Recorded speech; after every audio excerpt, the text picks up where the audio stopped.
Rural Radio, Sirius XM 147, or the Sirius XM app, inside your radio, outside the barrel with Flint.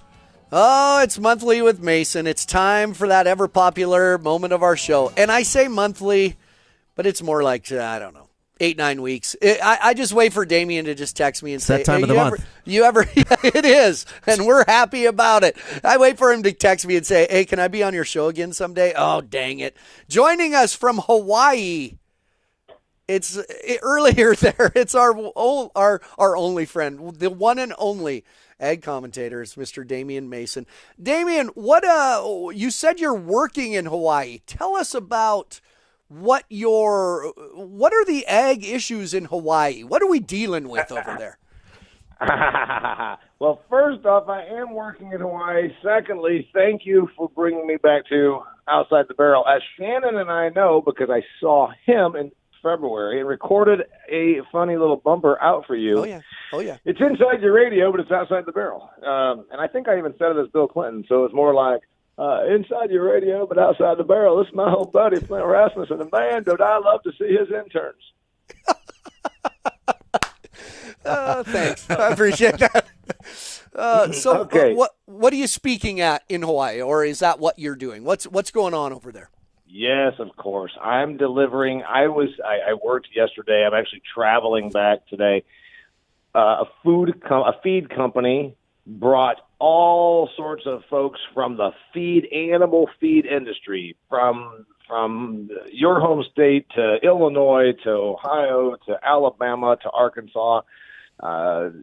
People from the animal feed industry came here for a 5-day meetings and being at the ocean. So, yeah, they meet for about 5 hours a day and do business, and then they monkey around. So are they here for Hawaiian agriculture? No, they're in Hawaii because they want to hang out and talk about agriculture. But while you're there, do you hear about, I mean, there's eggs big in Hawaii. What sugar cane? What else? What's going on in Hawaii? What do we grow there? The word on Hawaii, this is my second time here in 2 years.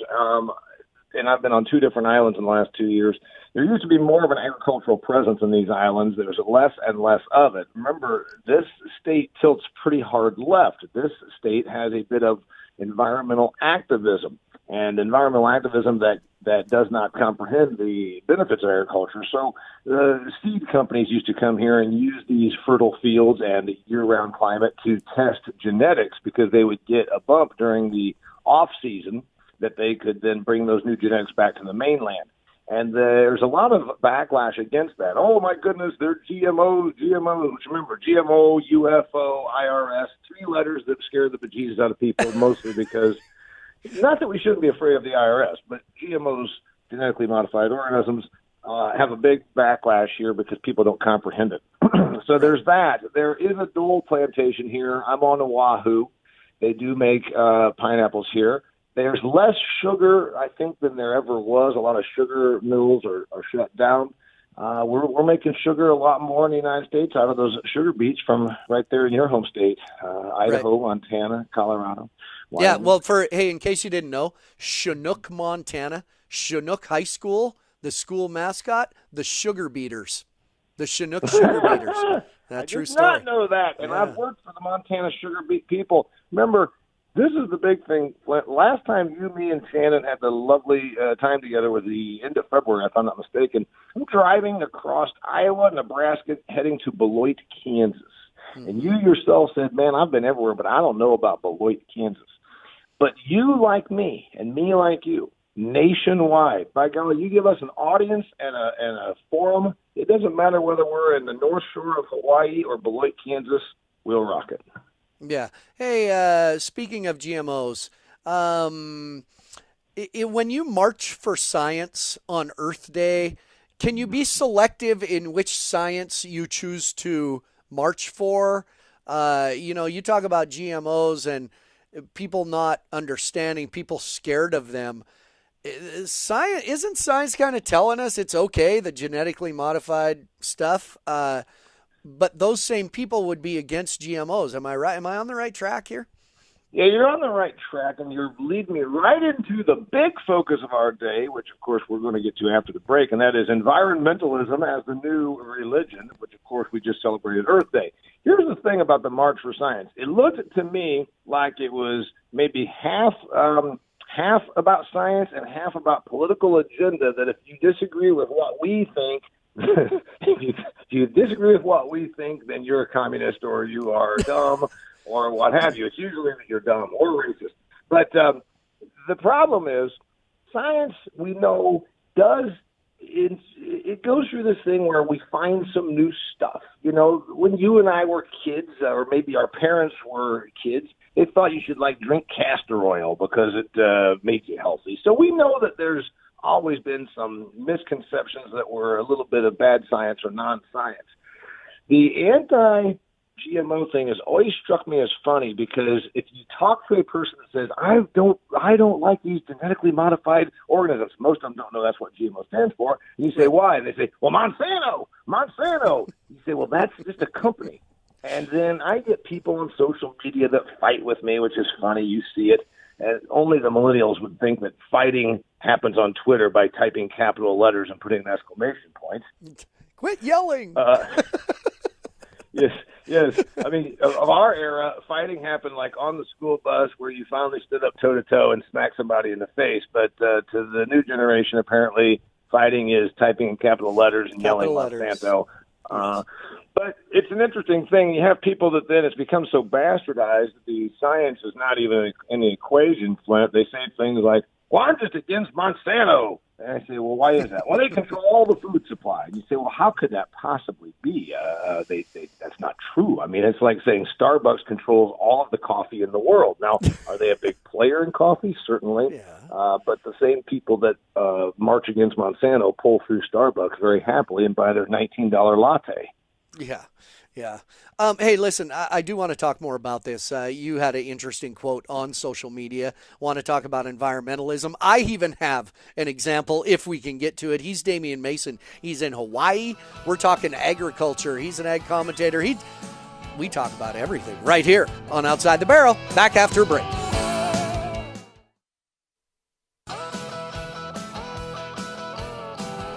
Hey, America, this is your former Commander-in-Briefs, Bill Clinton. I love listening to good radio. And you know where I get it from? My buddies Shannon and Flint over there at Outside the Barrel on Sirius XM Channel 147. That's rural radio.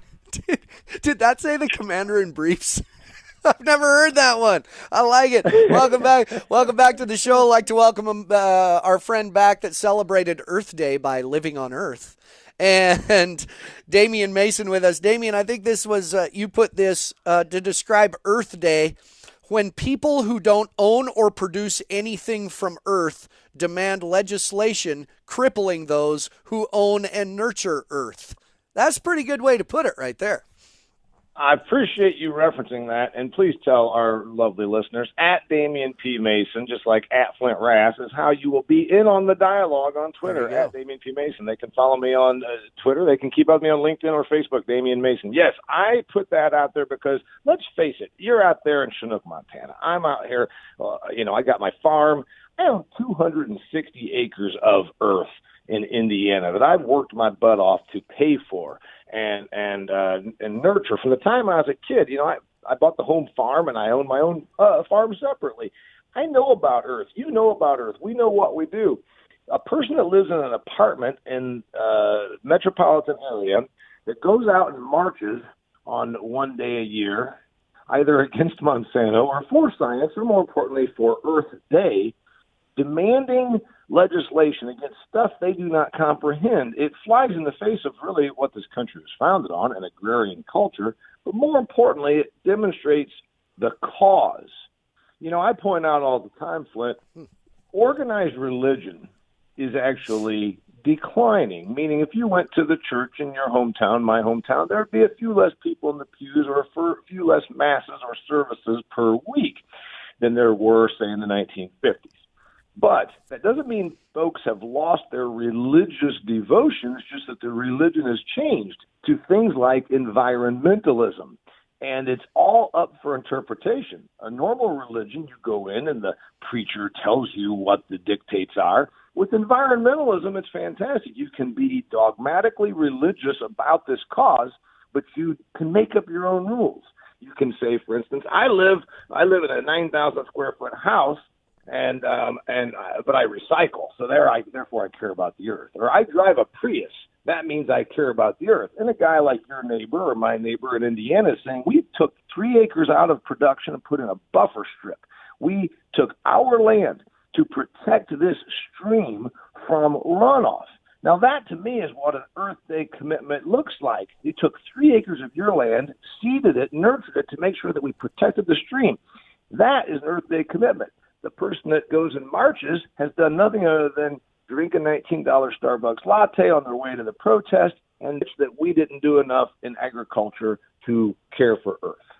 Man, that's a good way to put it. And there's right now, one thing I wanted to bring up to you, there are people in Western Washington who own land that are praying that no gopher hole is found on their land because they have recently found this, it's like a pocket gopher. They have deemed endangered or threatened, and there's no proof of that, but they're shutting down people who own the land from building their homes on the land they own to protect the gopher, where there is no proof that the gopher's population is threatened. So the gopher is enjoying the fruits of the land, but the people aren't able to.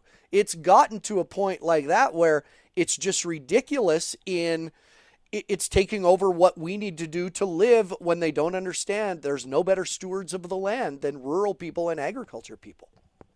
We've got an interesting situation. By the way, it makes you wonder if you went out there every month and dropped a coupon off and said to the gopher, listen, it's your turn to pay the mortgage. Do you think the gopher would make good on the monthly mortgage? Hey, just so you know, I drop coupons to gophers on my land all the time, and it's made of lead, and it's 22. That's a good coupon. So my thought to you is, when you and I first began our lovely dialogue on Outside the Barrel, it was about pig wrestling at a Wisconsin fair. Yes. And we likened it to what you do for a living and then what I do for a living. I'm in the business of agriculture. You're in the business of professional rodeo entertainment. So these things are all indicative of what America looks like today. Religious movements, be it I want to say I'm an animal rights person. And you're saying, well, was that pig really being harmed by being wrestled out there in Wisconsin? You know, most pigs end up having one really bad day in their life anyhow. I mean, and it's fine because it makes pork chops and bacon. But let's face it, these causes, these folks feel like they go to bed at night thinking they changed the world because they prevented a pig from being wrestled, or they prevented a bull from being ridden, but they don't really prevent it. What they really do is try to dictate the choice. And that's what Earth Day looks to me like it's morphed into, or devolved into would be a better terminology. Yeah. Now, how can I prove that I care and give myself kudos as this wonderful, earth-loving human being? And what did I do? I just prevented this guy from using herbicides so that he could actually not have to pull weeds for the next 47 years. You know, that's what it is about. Is they're trying to make their religion dictate our choice. Your fans being able to watch bull riding, my customers being able to use products and technology to improve their earth. I have about a minute here, but we talked in the previous, before you came on, about summer jobs and top summer jobs for college kids. When I was in high school, I mowed hay on the salmon ranch a couple summers. We'd go work for $25-$30 a day. I'm in rural Montana, surrounded by ranches and farms. Ranchers now, even when it comes to branding their couple head of calves in the spring, have trouble finding kids that will work on ranches. Even in rural Montana, that's happening.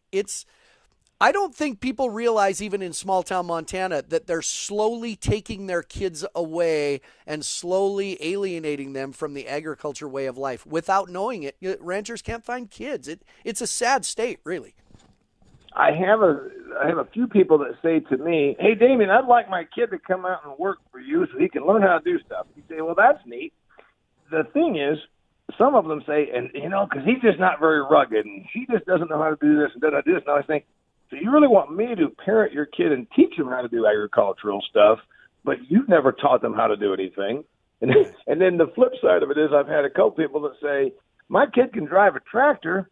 And I say, "Well, hell, so can I. How about can you use a pickaxe and a shovel?" Now, I hear it all the time. The worst thing, and this can be our Earth Day environmental religion talk from Hawaii, go away message to your fine listeners. No good ever came of somebody saying, "I want to make sure that my kid doesn't have to do that hard work that I did." Trust me. Yeah, no good came it from doesn't. It doesn't. It didn't hurt you to go out and mow that hay, and you learned a heck of a lot. Yeah. Well, listen, you're the best, buddy. Safe travels home from Hawaii. I'm sorry you had to go to that conference and grind away over there. It's sad. It's By sad. the way, you were mentioned. Hey, this is our last one. You were mentioned. There's a woman named Madison Brown has an RFD TV. I know Madison. You bet. Program.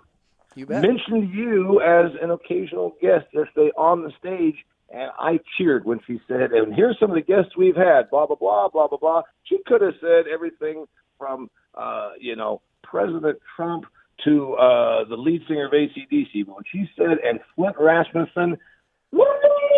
I'm out here cheering, boy. You're, will you be my uncle? Uncle D, the drunk uncle from Indiana.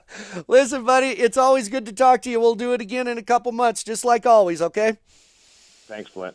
You got it. Damian Mason, egg commentator from Hawaii. We'll be right back, wrap up the hour outside the barrel after this message.